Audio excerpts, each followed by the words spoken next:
Hello అండి, నేను మీ Vakkantham Vamsi. Please subscribe to Tree Media. కత్తి విషయంలో ఏం జరిగి ఉంటుంది? కత్తి విషయంలో చాలా మంచి ఓపెనింగ్ వచ్చింది, మంచి ఫ్యామిలీ స్టోరీ. అది ఎక్స్ప్రెషన్ మిస్ అయిపోయింది. స్క్రీనింగ్ మంచి కథ కూడా అన్నా చెల్లెల మధ్య మంచి కథ, మంచి కథ. అది ఎమోషన్ తెర మీదకి వచ్చేటప్పటికి మిస్ అయిపోయింది. ఓకే, పేపర్ మీద ఏదైతే ఫస్ట్ నుంచి అనుకున్నామో అది రాలా. ఓకే, కొంచెం యాక్షన్ డామినెంట్గా వెళ్ళిపోవటం, కనెక్టివిటీ మిస్ అయిపోవటం. పూరి గారికి వేరే వాళ్ళు కథలు వేయాల్సిన అవసరం లేదు. అవసరం లేదు, ఆయన బ్రహ్మాండమైన కథలు రాసుకుంటా ఉంటారు. అవును. మీరు ఎట్లా ఎంటర్ అయ్యారు? ఏం లేదు, అప్పుడు వాళ్ళు ఇద్దరు కలిసి చేయాలి సినిమా అనుకున్న కథ ఏదో సెట్ అవ్వట్లేదు. ఆ టైంలో నా దగ్గర ఈ ఐడియా అప్పటికే ఉంది. ఇది తెలుసు తారక్కి. తనకి నేను బయట నేను మామూలుగా సరదాగా రాసుకున్న కథలైనా, వేరే సినిమాకి నేను రాస్తున్న కథ అయినా సరే తనతో చెప్తుంటా. అందులో వింటాడు, తనకు విపరీతమైన ఇంట్రెస్ట్, వింటాడు. ఇలా ఉండేది. ఈ కథ ఏదో సెట్ అవ్వట్లేదు అన్నప్పుడు ఆ టాపిక్ వచ్చింది. ఆ కథ ఏమైంది ఉంది, అది ఎలా ఉంటుందని బ్రహ్మాండంగా ఉంటుంది. బట్ నాకు జగన్ గారు చేస్తారా బయట కథ? సరే, ఇప్పుడు మీరు అడిగిన డౌట్ నాకు కూడా. ఆయనే అడిగి చూద్దాం అన్నాడు. సరే అయితే ఒకసారి సాయంకాలం నాకు చెప్పు. అది అంతకుముందు ఎప్పుడో విన్నాడు అంటే ఆ రోజు. అప్పుడు దాని తర్వాత డెవలప్ అయిందంత తనకు తెలియదు కదా. ఆ రోజు మళ్ళీ ఒకసారి తనకు చెప్తే అది తిరిపోయింది వంశీ, ఇది బాగుంది, ఒకసారి అడిగి చూద్దాం, చెప్పి చూద్దాం, ఆయనకి నచ్చితే బాగుంటుంది కదా. సరే అని ఆయన అంటే కథ బాగుంటుంది, ఎందుకు చేయను, వింటాను. ఆ నెక్స్ట్ డే ఆయనకి చెప్పాను. ఆయనకు నచ్చేసింది. ఇదేదో నా కోసం రాసినట్టుంది సార్, ఈ క్యారెక్టరైజేషన్ అంతా కూడా నేను ఆలోచించే పద్ధతిలో ఉందని ఫీలింగ్ లాగా. అలా అసలు మోస్ట్ కంఫర్టబుల్ జర్నీ. అసలు ఎంత హాయిగా నడిచిందో ఆ ప్రయాణం అయితే. I love him. ఆయన మనిషిగా, రచయితగా ఎలా తీసుకున్నా సరే ద బెస్ట్ హ్యూమన్ బీయింగ్ ఆయన పూరి గారు. తర్వాత కంటిన్యూ అవ్వలేకపోయారు మీరు కాంబినేషన్? అదొక్కటే అట్లా సెట్ అవ్వబట్టి అంతే. ఆయన కథలు అవసరమే కాదు, ఆ టైంకి ఆ ప్రాజెక్ట్కి సెట్ అయ్యే కథ లేదంతే. Okay, okay. ఆయన దగ్గర కథలు లేవని కాదు, అప్పుడు ఇది అవ్వలేదని. అయితే మీరు ఓకే, సినిమా పెద్ద సక్సెస్ అయింది, అసలు కోర్టుకి వెళ్ళాల్సిన అవసరం ఎందుకు వచ్చింది? మీరు అయిపోయింది ఆ మ్యాటర్ అంతా. ఇప్పుడు వాడు నా ఫ్రెండ్ గణేష్, నేను వర్క్ చేశాను కాబట్టి నా డబ్బులు నాకు ఇవ్వమన్నారు బండ్ల గణేష్ గారిని, అంతేనా?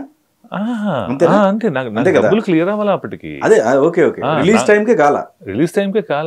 రిలీజ్ ముందు రిలీజ్ డేట్ కో వేసి చెక్ ఇచ్చాడు. అవి బౌన్స్ అయ్యి స్టాప్ పేమెంట్ పెట్టేసి నాకు డబ్బులు రావని అర్థమైపోయింది కదా. Okay, okay. సినిమా రిలీజ్ అయిపోయింది. ఇంక నాకు ఎలా వస్తాయి నాకు డబ్బులు? రెస్పాన్స్ లేదు. సినిమా హిట్, పెద్ద హిట్ అయింది. అని హిట్ అని కూడా కాదు, నేనేమంటానంటే ఈ ప్రాజెక్టు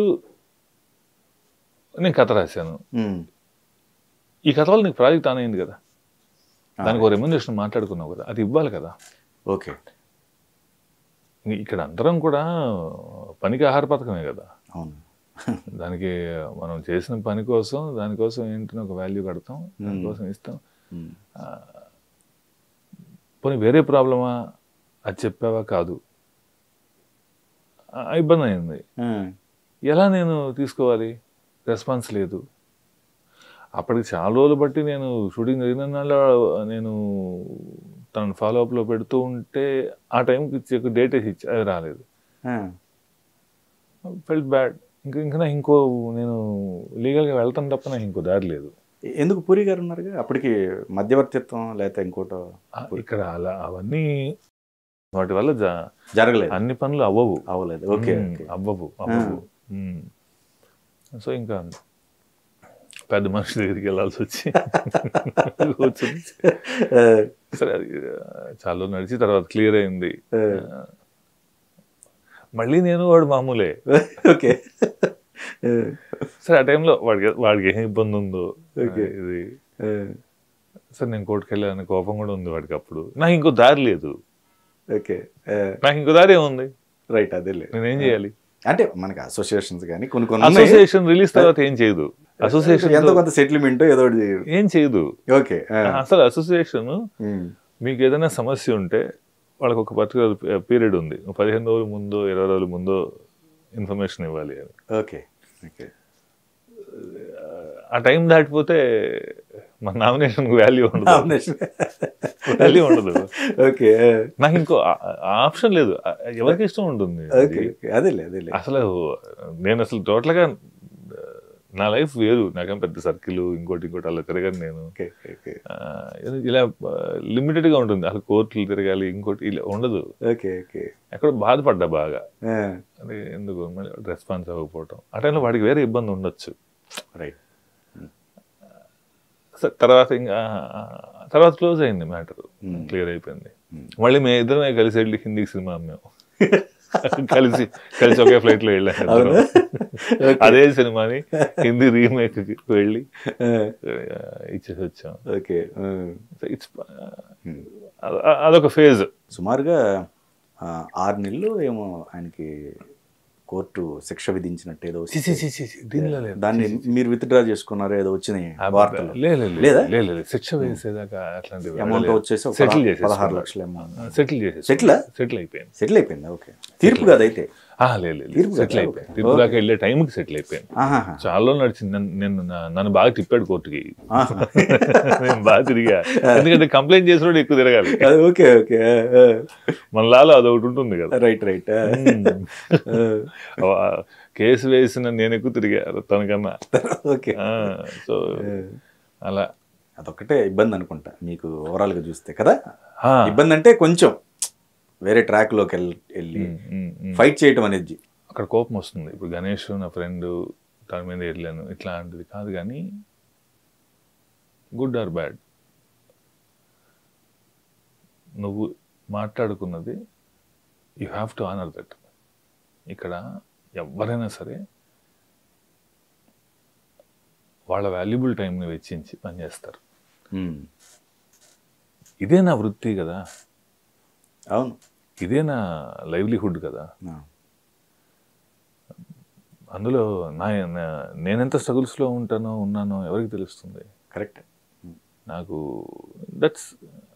అది నువ్వు నాకు ప్రామిస్ చేసిన మనీ, మనం మాట్లాడుకున్నాం డబ్బు. ఏ సినిమాకైనా, చాలా సినిమాకి నాకు డబ్బులు ఎగ్గొట్టారు.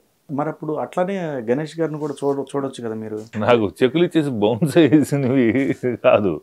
వీటిల్లో ఏమైపోయింది, అక్కడ ఏమైపోయిందంటే చెప్పా కదా, రెస్పాండ్ అవ్వకపోవడం కూడా తప్పు జరిగిపోయింది. ఓహోహో, ఓకే. మీ ఎక్కడో ఒకటి ఏమైపోతుందంటే ఏంటిది అనే ఒక ఫీలింగ్ వచ్చేస్తుంది. ఓకే, ఆ ఇబ్బంది నాకు ఉన్నాయి. ఓ 2 సినిమాలు నాకు డబ్బులు తక్కువ వచ్చినవి ఉన్నాయి. తక్కువ అసలు ఎగ్గొట్టినవి ఉన్నాయి. బట్ నిజంగానే పట్టించుకోలేదు.